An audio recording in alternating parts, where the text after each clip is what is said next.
To get murdered like that, to have that much hate and animosity, it just doesn't make sense. Right? There's more to it. They have his alleged shooter, but we've heard so many stories, man. Like so many stories, and we know Chip. Like we know Chip, like no Chip, and a lot of the stuff isn't adding up for us either. But the wheels of justice will turn. I think we've been blocked on a lot of stuff. We've been told that, and I'm just really going there that we're not allowed to have any information on the case. We being the siblings that was blocked by the wife and all this stuff, whatever. So, I'm past 50 now. I won't let up.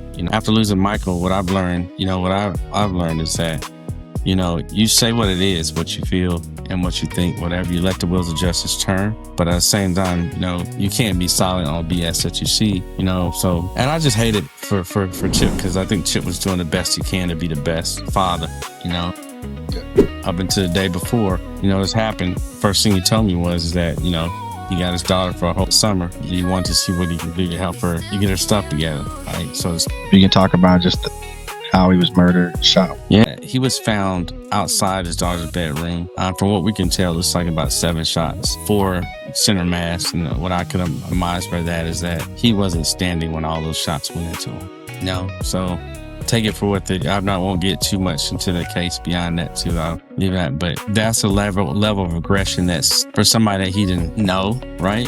To do that type of aggression.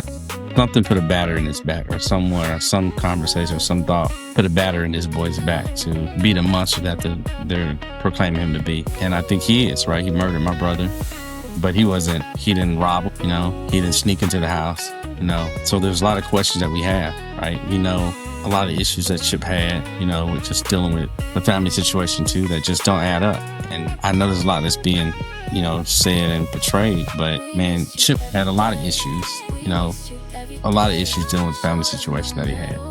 He can tell you is that it is not adding up to me, knowing Chip and just knowing how he is, how protected he is.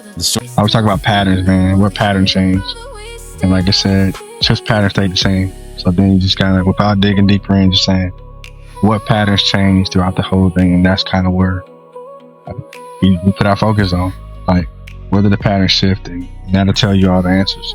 To be honest with you, he was sidetracked. There's no way his guard was down, because his guard was down. And that part eats me up to the end. And Chip, like I know Chip. Chip's antennas are up all the time. All the time, yeah. All the time. Like it's at the end of the day, I was saying this earlier, that nothing's going to bring Chip back. And I don't even know if I have, the strength, to fight and grieve at the same time. And the way he was murdered, gasping for air, and I can only think if it was me. The grieving process has been hard for me. We lost a lot, but this one hits. It feels like I got a broken heart. Like it's a different hurt. I can't even cry. I'm like at an angry stage. Yeah. I've cried so much. It's just anger at this point. Yeah. And I'm breaking down to Walmarts and stuff. I know my wife is wondering like when he's gonna get past this. But like usually I'd be talking to Chip or texting. He'd be in our text group. And our text group was silent mainly because he was always his crazy butt sitting in something stupid, Yeah.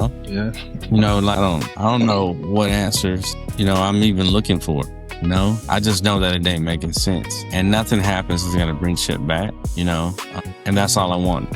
What was he thinking about, man? The way he was murdered, gasping for air, and I can only think if it was me. The first thing I would want to think is like, man, I gotta tell my family, I gotta tell my brother, I gotta tell my sisters, I tell my dad, I gotta tell them what's going on. And that's what eats me up when this whole thing.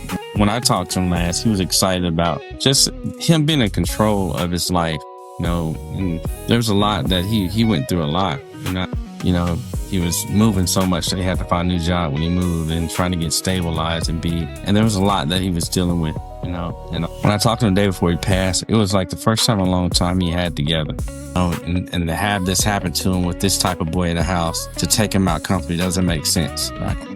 It doesn't make sense. Even like, the Brothers of Kappa, I said that too, is that the guy right part of the program we have, Chip was involved with that and stuff too. And for him to be gone when he did all the right things for kids, it doesn't add up.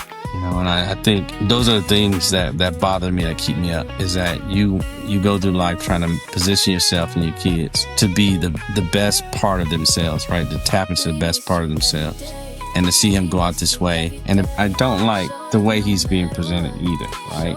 If you guys don't know Chip, that dude, whoever you see, would not be nowhere near. Yeah. Not at all. Not at all. And then Chip done walked in houses to get his daughter Chip, out of, right? Yeah, Chip's taking the door off her daughter's room. Off the hinges. Yeah. Off the hinges. Like, that's stuff that he doesn't play that at all. And I think that was hard from the start. And I don't think anybody tried to correct that. Only thing Chip has left is memory, right? And nobody's perfect for sure. But that part of the watch people talk about him being an allowing father, that was not the case at all. So, and the world, once we've talked with the detective, kind of shut us down. I mentioned that before. Like, we're not supposed to get any information. Well, apparently we're detriment to the case for asking questions, you know. But ain't nobody gonna love Chip more than we do, and ain't nobody gonna fight harder for him.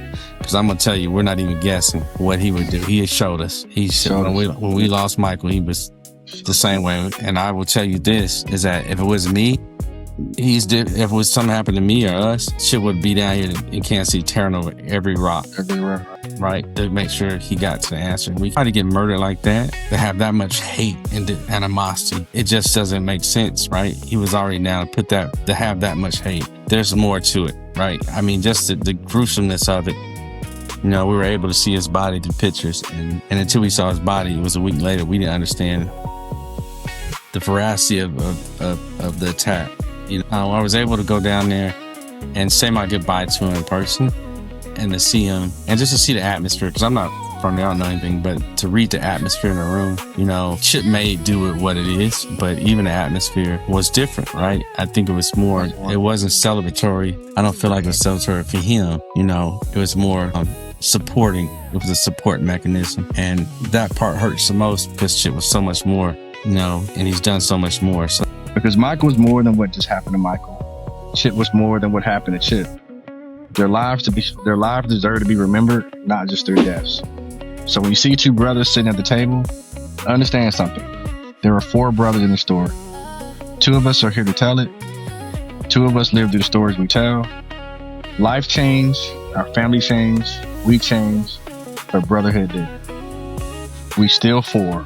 2 here, 2 beyond, forever brothers. I'm Joseph. This is my older brother, Chris. Life isn't the time you have in it, but it's the amount of time you put in with it. We missed you every day. We missed you every day. Showed up no matter